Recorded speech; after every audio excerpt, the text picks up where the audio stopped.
Welcome, friends. This is Jeff Mackler from Socialist Action, and this is our regular webinar. And I'm honored to have with us today Nora Barrows-Friedman. She's a journalist, staff editor at the electronic Intifada, and the author of the wonderful book, In Our Power, U.S. Students Organized for Justice in Palestine. Nora has contributed to Al Jazeera English, Interpress Service, Truth Out, Left Turn magazine, and a variety of other international media outlets. From 2003 to 10, she was the senior producer and co-host of KPFA's Flashpoints, an award-winning investigative news magazine operating out of Pacifica Radio in Berkeley. Nora has been regularly reporting from Palestine since 2004, and about a year ago led an impressive delegation to visit Palestine. She is also, more recently, the co-host of the Electronic Intifada podcast and a new podcast called Tracking the Empire, The Brief. Nora, glad to have you with us. Thanks, Jeff. So good to see you. Let me start with what I thought was a bad joke a few days ago when I wrote an article on the Democratic and Republican Party conventions, basically with the thesis that the basic ideas of the Democrats and Republicans were pretty much the same. But I did find an important difference, and that is that the previous Democratic Party administration of Barack Obama won the Nobel Peace Prize, and Trump has not won the Nobel Peace Prize. And lo and behold, we have an article in the New York Times today that's saying President Trump has been nominated by a member of the Norwegian Parliament for the Nobel Peace Prize for his engineering this peace plan between the United Arab Emirates and the State of Israel. And they also want to give him Nobel laureate recognition for supposedly attempting to unify North and South Korea, and for bringing more peace to Afghanistan, where the United States has been slaughtering innocent people for 19 years.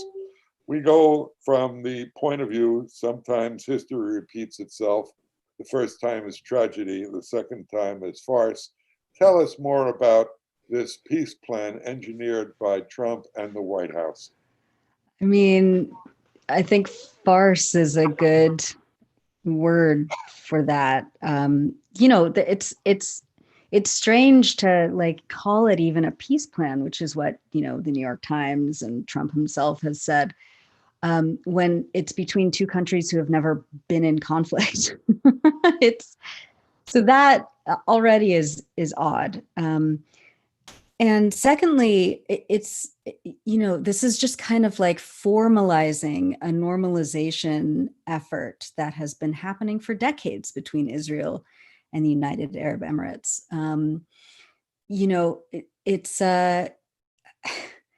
It does absolutely nothing for Palestinians except betray them once more by, another regime in the region that wants to curry favors, cuddle up to Israel and moreover the United States, and become, a junior partner of empire. So, Palestinians have been rightly outraged and, just dismayed.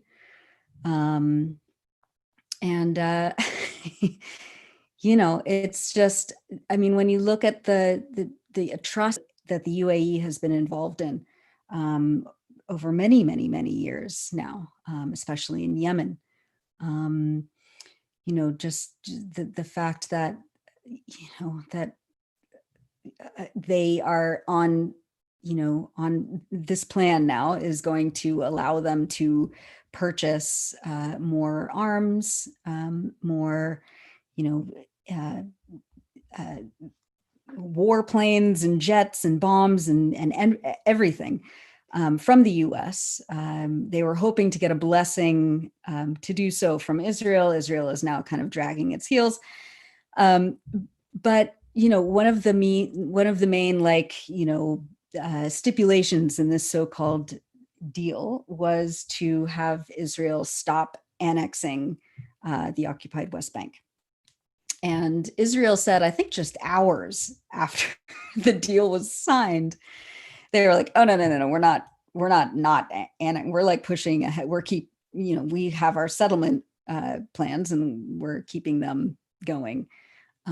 So really, once again, the Palestinians are betrayed. Once again, the Palestinians lose, and once again, Israel and regime states that want to be its ally and the U.S.'s ally are rewarded for crimes of humanity and violations of international law. So, if that's, I mean, Henry Kissinger got a Peace Prize, Nobel Prize.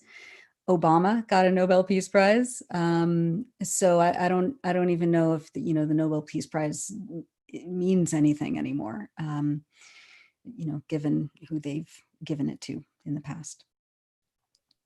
Well, I agree. President Obama won the Nobel Peace Prize, and he was conducting 7 wars simultaneously, Yeah. Middle East and Africa. Yeah. I'm concerned that young people today are not aware of the history of Israel. Mm. I remember standing up at an anti-war rally in San Francisco and saying to the audience, we had 300,000 people out against the Gulf War. How many of you knew that the state of Israel didn't exist before 1948? That it was against the wishes of the people who had lived there for thousands of years, partitioned, cut in half, and since that time, a 1967 war further cut it up. And today, the Palestinians are relegated to an amount of territory that is probably non-viable South African style Bantustan with no access to water, to trade, even use of the Mediterranean. And the Palestinians today occupy less than 10% of the original pre-1948 Palestine, with the United States government ever approving of taking another chunk after another chunk in the name of settlements. So as you said, within days of, I think it was President Trump's son going to Israel and coming home with a peace plan, which Netanyahu said, that's just temporary. We have no intention of abiding by it. We're going to continue to take the settlements until there are basically no Palestinians left in the country. So that's the real tragedy of the time, that young people are not aware of the fact that the colonization of Palestine was similar to the colonization of Africa and Asia.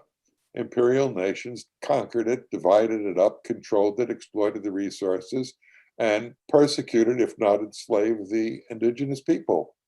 So when people say we support self-determination for Palestine, it's nothing unusual. It's the same thing we said for every other colonized country on the planet Earth. What's your take on that? How widely known is it that the Palestinian people are literally relegated to a piece of land that is unviable, totally dependent on Israel, and has no sense of real sovereignty? Well, I want to push back a little bit on the notion that young people aren't aware of this, because actually, I mean, since, just in the last 5-10 years, Palestine solidarity activism and organizing for Palestinian rights has been so pushed into the mainstream, especially in activist circles but more importantly on college campuses. There are hundreds of chapters of Students for Justice in Palestine all over the US and in Europe, Latin America, around countries in Africa.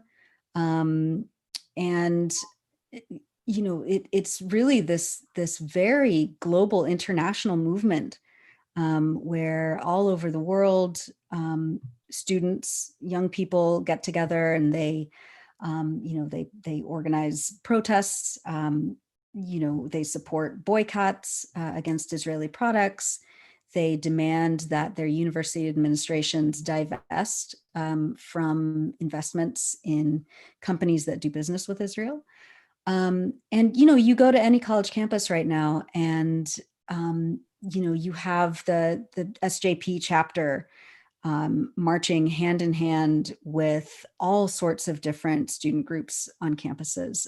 They've really made Palestine a central focus of what it means to be a human rights activist. So in the past, when I started doing this work, yeah, I mean, you're right. It was students were unaware. They maybe, the Palestinian students and Arab and Muslim students, were definitely at the vanguard of trying to educate their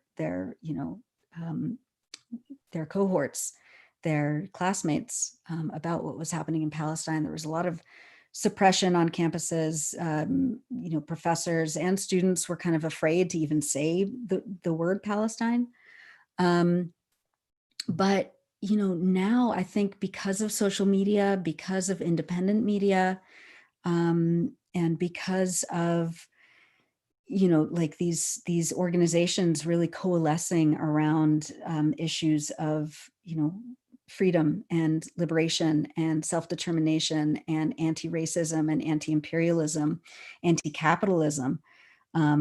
Palestine is all of those things. When you fight for a clean environment, when you fight for the rights of Black people to not be killed by police, when you fight for the rights of people to be able to learn their own histories, when you fight for LGBTQ rights, you are also there's a massive overlap in the struggle for Palestinian liberation. And students have been just exceptional at holding Palestine up with these other struggles for liberation, and coalescing their activism and their organizing around Palestinian human rights issues. And so, I think now more than ever, students, at least here in the US, have really have so much involvement in Palestine human rights activism and solidarity that it is, pretty normal. And that is what is scaring the Israel lobby organizations here in the States. It is what is scaring the Israeli government itself, that has poured hundreds of millions of dollars into trying to fight activism on Palestine, all over the world. The Israeli government itself has, in the past several years, set up an actual government ministry dedicated to, what they call fighting the delegitimization of Israel and fighting the boycott, divestment, and sanctions movement. I mean, if they, if it wasn't doing, if it wasn't working, if the BDS movement, if student activism, if, the continued speaking out about Palestinian rights wasn't working, the Israeli government would not be that, afraid of it, that they would have to make an entire ministry dedicated to fighting it. So it's kind of an incredible time right now, in terms of activism, in terms of, education and spreading knowledge and awareness about Palestine. That said, things in Palestine have never been worse. And, I mean, we're 72 years into the ongoing expulsion of Palestinians. 1948, as you mentioned, 800,000 Palestinians were violently expelled from their homes and properties and land. And 72 years later, they're still not allowed to come back. And you have, millions of people living in refugee camps in the West Bank, in the Gaza Strip, in Syria, Jordan, Lebanon, and millions more scattered around the world, who, by the accident of birth and their heritage and their religion, they are prevented from stepping foot in their home, in their homeland. You know, Israel continues to bomb Gaza regularly. Israel continues to demolish homes regularly. We are seeing just an insane uptick right now in the occupied West Bank in terms of home demolitions, and they're doing this during the time of COVID, which is also spiking all over the West Bank and Gaza. The UN just came out with a report, I think it was just today. They said that the period from March to August 2020 saw the demolition or confiscation of 389 Palestinian-owned structures in the West Bank, on average 65 per month, the highest average destruction rate in 4 years. So, leaving hundreds of people displaced and making more and more room for the settler colonies that are growing everywhere around the West Bank. Thank you. Before I forget, Nora, tell us our audience how they can get a hold of you, get involved in the struggle, learn more about electronic Intifada, email you. Yeah. Well, we have been around now for nearly 20 years. This is my 11th year as a staff editor and reporter for EI. But we have, I feel like we just keep getting better and better, and our audience keeps getting larger and larger because people really crave this information that they can't get from the New York Times or Reuters or CNN or, anything. That we have made it possible for Palestinians to be able to report from their own backyards. We work with many journalists on the ground there, and activists, scholars, researchers, analysts from all over the world who are doing work in solidarity or, just news gathering and information. So you can always go to our website, which is electronicintifada.net. You can follow us on Twitter at Intifada, INTIFADA. And you can follow my blog. You can just go to the blog section of on EI, and you can see my work there. And we also have a podcast, the Electronic Intifada podcast. You can get that on Apple Podcasts and on SoundCloud, and it's posted on the front page of our website as well. I encourage people to read us regularly. You can get the digest sent to your inbox every morning with our newest stories. We have just remarkable videographers, filmmakers making these short videos that show life in Gaza and the West Bank and inside present-day Israel as well. We keep the focus on Palestine and holding the centers of power accountable.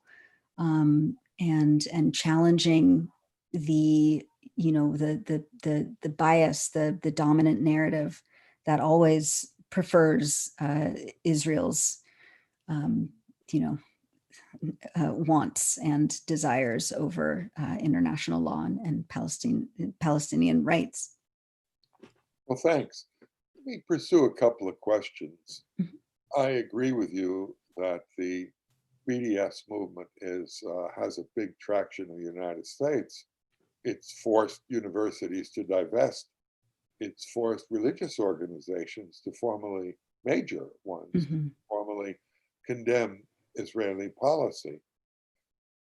And I think someone did a poll of every nation on earth, and virtually most every nation on earth opposes the suppression of the Palestinian people. Yeah.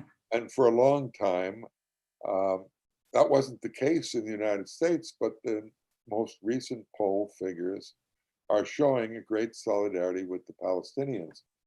But the government, including Trump, has taken serious measures to halt this movement.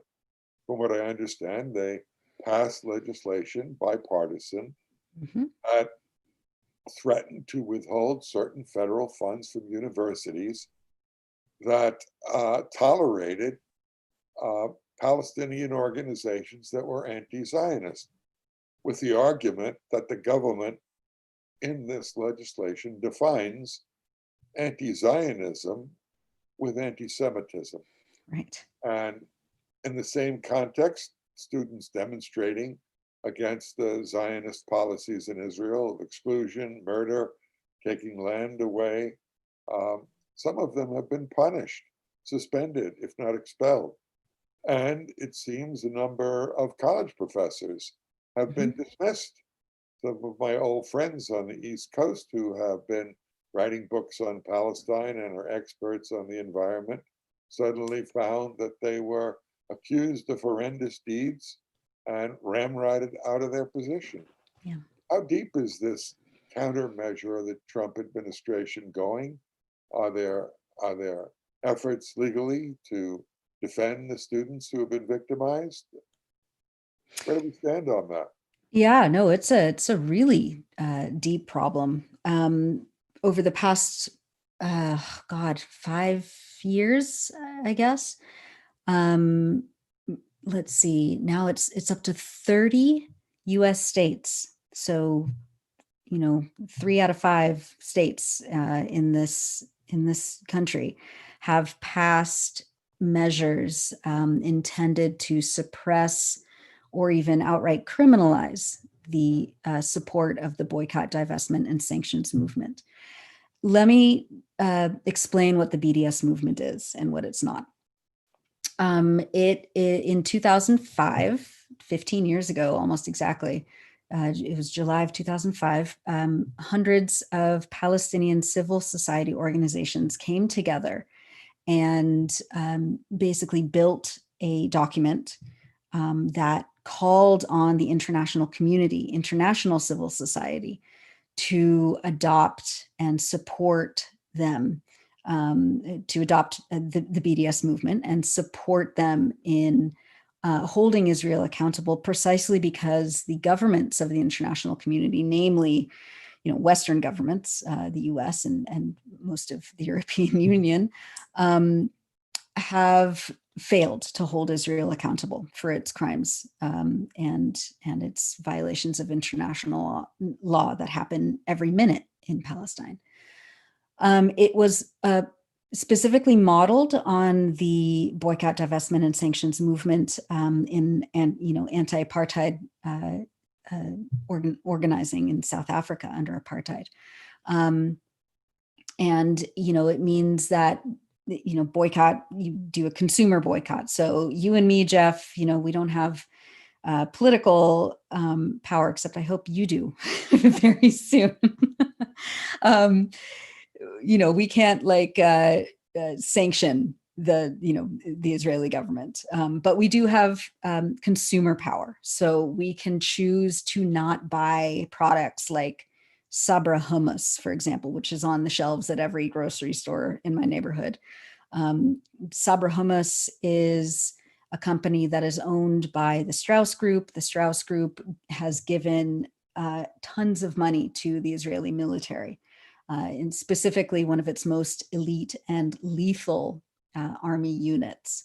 So there's been a massive campaign for years and years against Sabra hummus. So I, as a consumer, I can make a conscious decision and say, I go to the grocery store and there are 12 different kinds of hummus, and I'm not going to buy Sabra. I'm also not going to buy SodaStream, the fizzy drink maker that is an Israeli company. And so also my, students that I have talked to in my book, and many, many students since, are involved in divestment, the D of BDS. Divestment, it means appealing to, churches, university administrations, your financial portfolio holders, to pull money, your own, the money that you or that institution invests in, from companies that do business with Israel, specifically, the Israeli military, and propping up its military occupation apparatus. So, for example, students have called on Caterpillar, a US company based in Illinois, which provides modified bulldozers to the Israeli military that are used to demolish Palestinian homes. For example, they also call on their universities and banks and churches to divest from Hewlett-Packard. It's a massive campaign. Hewlett-Packard provides surveillance equipment and like biometric scanning technology to the Israeli military that they use at their hundreds of checkpoints in the occupied West Bank. So those are the B and the D of BDS. And finally, Palestinian civil society has called on political parties, political bodies to sanction Israel for its international crimes. So, this movement, this campaign has grown exponentially in the last 15 years since its inception.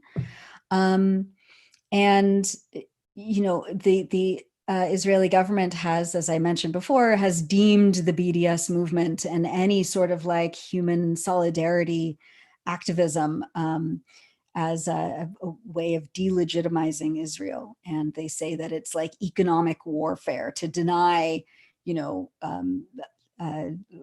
their ability to purchase these weapons or these, this technology that will kill or displace Palestinians. So they've set up, this ministry that goes around and tries to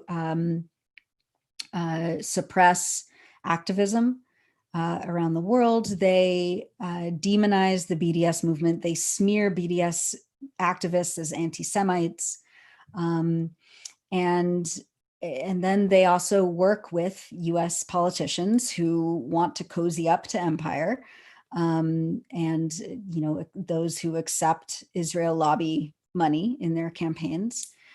These politicians, Democrat and Republican, have signed these anti-BDS measures into law in the last few years. And there's also federal laws on the books that haven't been passed yet. There's also, it's just an avalanche. And these laws have been challenged, especially in Arizona and Kansas.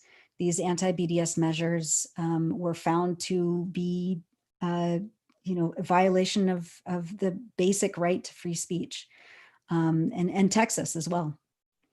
So, basically the states are, with these laws, the states know that these laws will be challenged on First Amendment basis.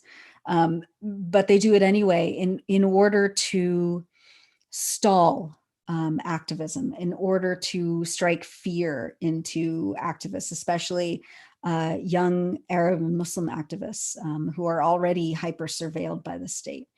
They know that it's intended to tie up people's time, legal money. These challenges that were hard fought and hard won in those states that I mentioned, it took it took months and months and months, and hard work by lawyers who need, it's such a distraction and such a cynical move to try and get people's time tied up so that they're not working for justice in Palestine. So yeah, that's kind of what's happening on the legal front. And I cover a lot of this for the Electronic Intifada. So you can go through my archives there about the anti-BDS laws. Wow, thank you. Yeah. Let me return to the beginning. When you mentioned that in 1948, 800,000 Palestinians were driven from their land, and their cities were demolished. The names of the cities were changed. Mm-hmm.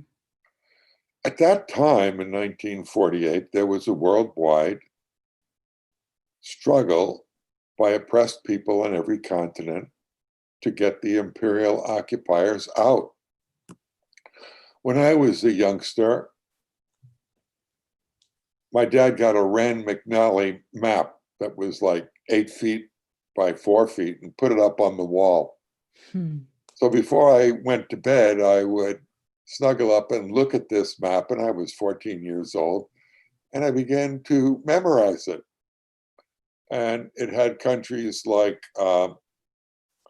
Anglo-Egyptian Sudan, Yeah.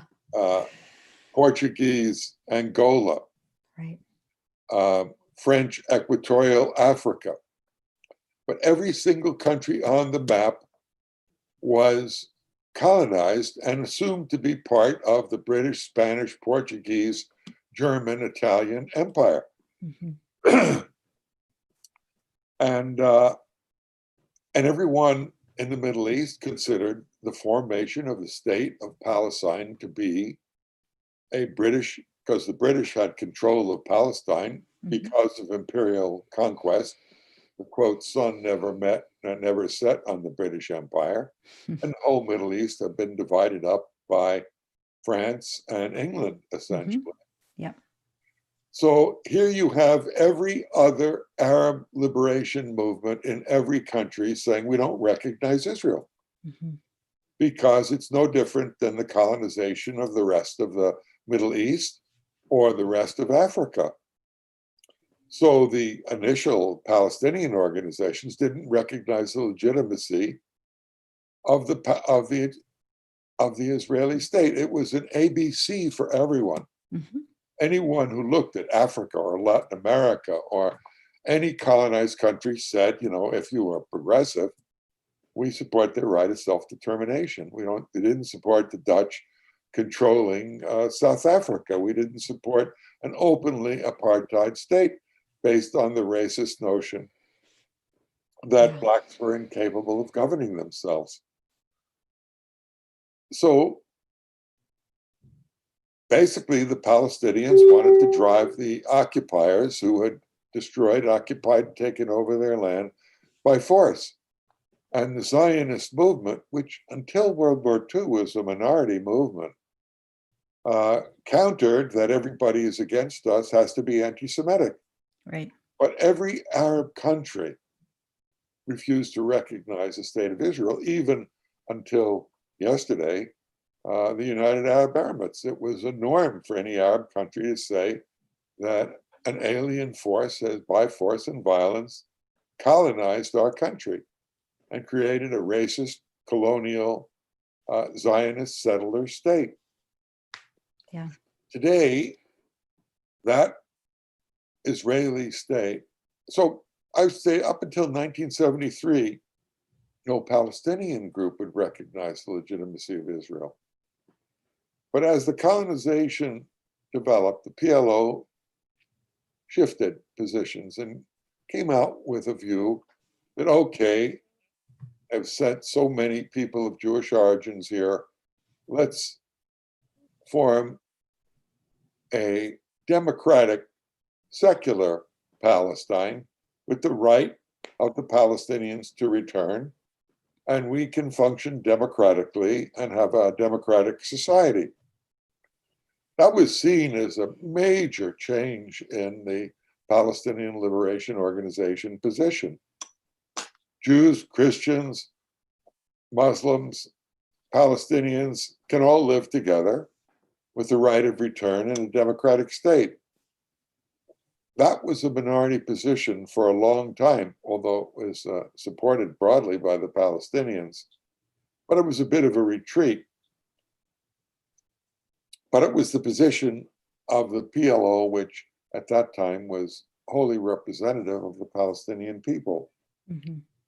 Today, the separate state, as opposed to the two-state theory, any conception of a modern two-state of Israel would be nothing short of recognizing the non-viable Gaza Strip and the ever diminishing in size West Bank of the Jordan River as the Palestinian state, a non-viable, dependent, totally controlled militarily, economically, food-wise by the Zionist state.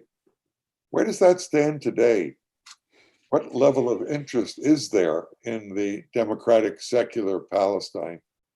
Yeah. As opposed to, I mean, what's the modern day position? Is the PLO today relegated to negotiating as a Palestinian state, a tiny strip of isolated, unviable land to call Palestine?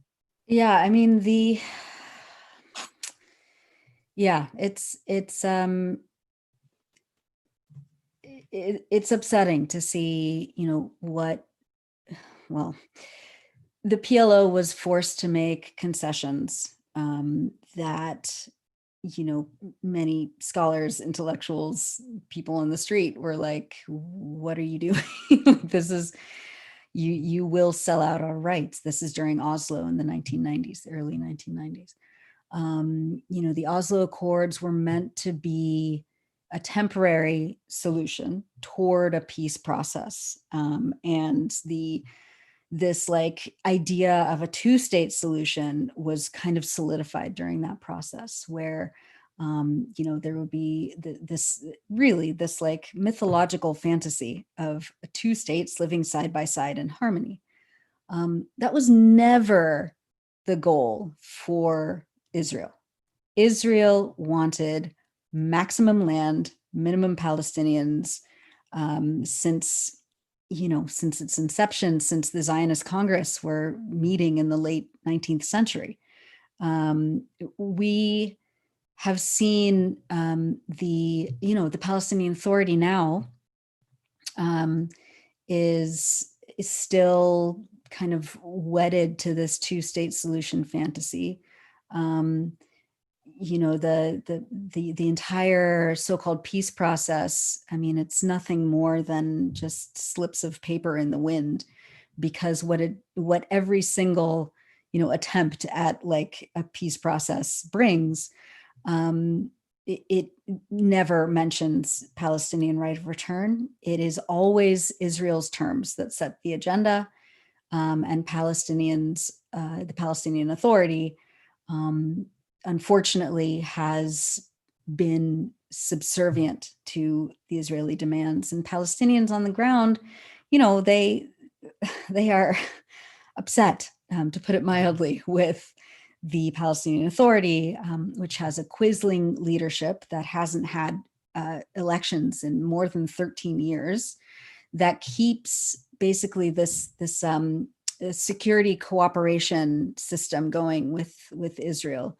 And they continue to sell out Palestine, bit by bit as well. So there is no real, governing leadership with the Palestinian Authority right now.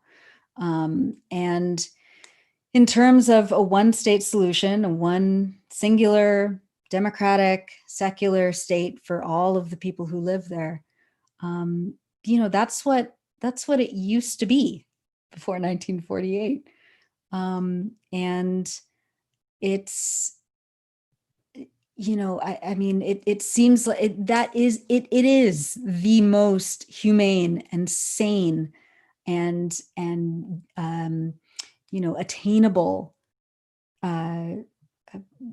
idea for the resolution of this 72-year occupation and expulsion and apartheid regime.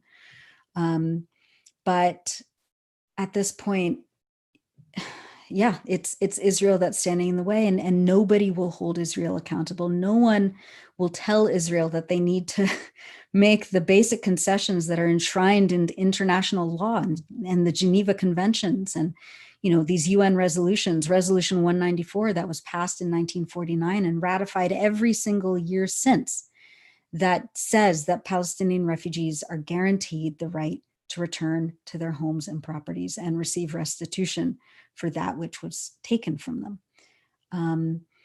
because no one will hold Israel accountable, because no one demands anything of Israel. They just keep giving Israel blank checks for their settlement industry. They keep giving Israel blank checks for arms procurement. No one will hold Israel accountable until we force them to. And that's what the BDS movement has been saying for years and years, that because the international community will not do what we need them to do, we are going to take that power and do what we can to demand that Palestinians, receive those guarantees. Israel is the #1 recipient in the world of U.S. military support. I think Saudi is, and then Israel's a close second. Right. Yeah. Well, that's recent because yeah. The Israelis used to receive something like $2 or $3 billion a year. It's still about that much. And Obama signed a 10-year, $30 billion package right before he left office. So it's still going.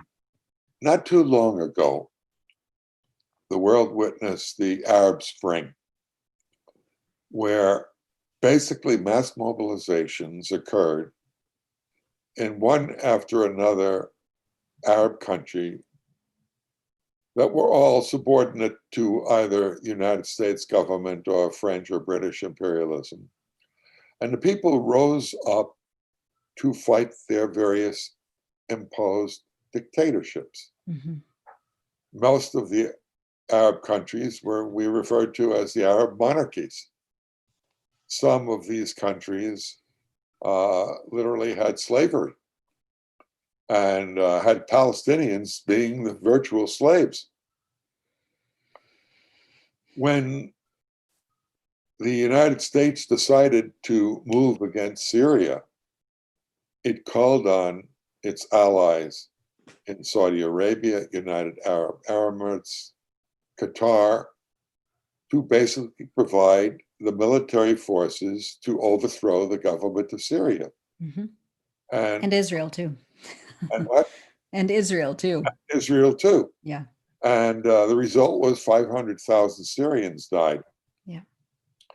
And the result was the United States is still there with the war on Trump, if I may say politely, proclaiming that, quote, we got the oil in Syria. Mm-hmm. Like we got the oil in Libya. Yeah, he said the quiet part out loud, right? He literally said it in front of the whole world. We got the oil. Right. And American oil, and the same thing with Iraq, in truth, the United States corporations, because they literally set up a government after the defeat of the Iraqi people. Yeah. They got the oil wealth and they got the pipelines and so on. So today you have countries that are supposedly legitimate signing agreements that are orchestrated by the Trump administration, recognizing and doing the impossible. They broke with 70 some odd years of we Arabs are not going to support the colonization of Israel. Mm-hmm. And now we are legitimating. And that's the basic point that Trump wants to make. We are legitimatizing the state of Israel. And United Arab Emirates is the first one to do so, and so on. Israel, Egypt and Jordan signed agreements a long time ago, right? Basically legitimize Israel in exchange for the Egyptians getting back, part of the occupied territory. Yeah. So basically what we have is a continuation of colonial occupation and control and war and financing by the United States. And in this sense, the point you make about the importance of the American movement, saying, hands off, end all aid to apartheid Israel, diplomatic, military, and so on, that has gotten a resonance more than I've ever seen in my life. We had a 700-member conference organized in Albany, New York by the United Anti-War Coalition, and it voted over 90% to include the demand end all aid, military, political, and diplomatic, to apartheid Israel. Yeah. That could have never happened in the anti-war movement in the past. People were wedded to the myth that there was a progressive Israel, Right. that you were anti-Semitic to make it. So Right. it's been a big shift. But I think that the future of the Palestinian people rests with the solidarity of the American people on the one hand, and rests with the struggle against the imposition of these colonial style monarchs in the Middle East, Yeah. and a united struggle in the Middle East that will include Palestine and will lead to, in our time, the freedom of the Palestinian people. What's your take on the power of this movement? And I've seen organizations say end all aid to Israel who never thought of it. Yeah. And it was hard coming, but it's coming now. Yeah. No, I agree. I think that the movement is growing, is, like I said before, is like mainstreaming Palestine solidarity in a way that we haven't seen in this country. And I think also, a lot of work by a lot of young Jews, who grew up in Zionist households. Zionism is the political ideology that that Jews must live in Israel at any expense. It is the political ideology of the state of Israel, and I think a lot of younger generation Jews who grew up with that and are now questioning the validity of Zionism as this supposed liberatory movement for the Jewish people. They're doing a lot of the groundwork in challenging the links between Zionism and colonialism. I mean, Zionism is a colonial effort, but really like placing themselves as like, I don't, why do I need, to be loyal to this state that is ethnically cleansing, oppressing, occupying, people who I've never met, like there's a lot of questioning going on in the younger generation. And I think that has a lot to do with the growth of the Palestine solidarity movement, and not just challenging each other, but challenging their parents and their grandparents and saying like, as Jews, we cannot, participate in this. We need to reckon with our responsibility in Israel's creation and defending Israel at all costs. You cannot call yourself a progressive or a leftist and support the state of Israel and defend its apartheid regime. So I think that's really promising. And as always, the strength of young Palestinians here in the U.S. and abroad, who are facing the most repressive, tactics by the state, by Israel lobby organizations, by these blacklists that are created to try and prevent them from getting employment after college. I see that every day in my work. And it is just remarkable that these young people are unafraid to stand up for their own rights, are unafraid to stand up to very well-financed Zionist lobby organizations, and are continuing to do this work for liberation. It's remarkable and incredibly inspiring. Nora,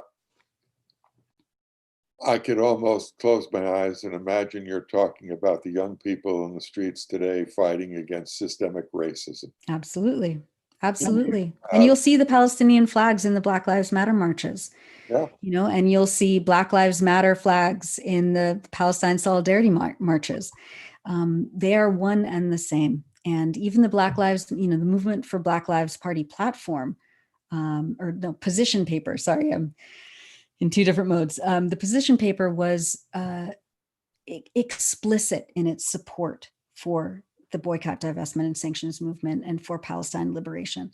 And they got heat for that from liberals all over the place, and especially from Israel lobby organizations who, have basically shown their true colors as racist organizations, where they, formerly purported to support, the struggle for Black lives, and said, Jewish organizations have always stood for civil rights. And it's not true.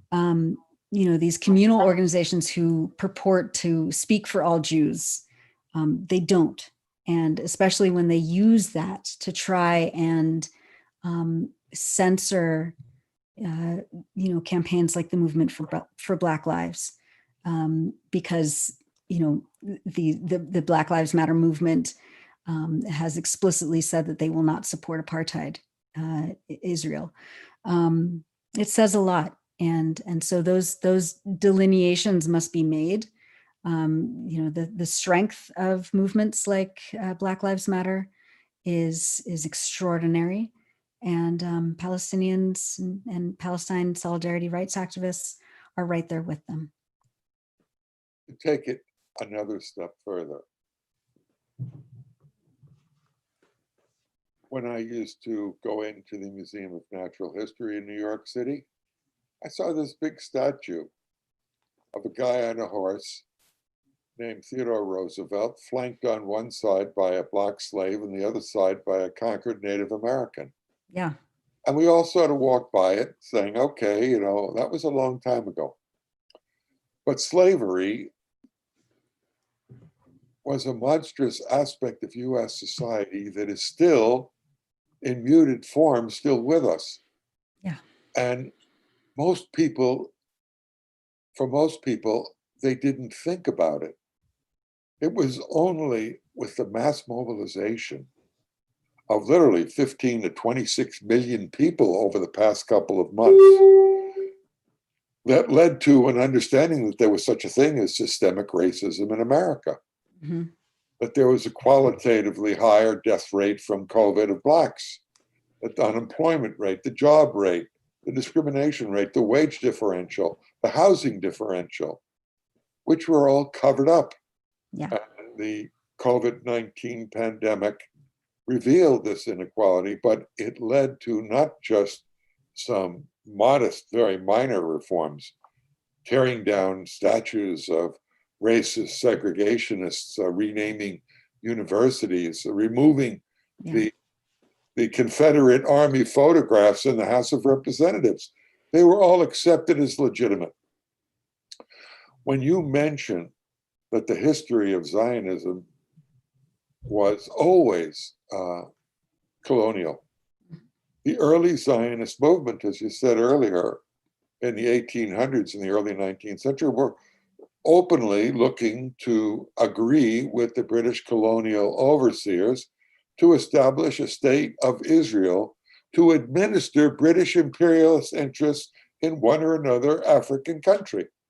And that's what basically the Zionist movement agreed to in the 1917 Accord. Mm-hmm. The Balfour Declaration basically said that the Jews would serve as the military occupying force in Palestine. And that was a tiny minority movement. It only began traction with the slaughter by Hitler of 6 million Jews, and it had some legitimacy.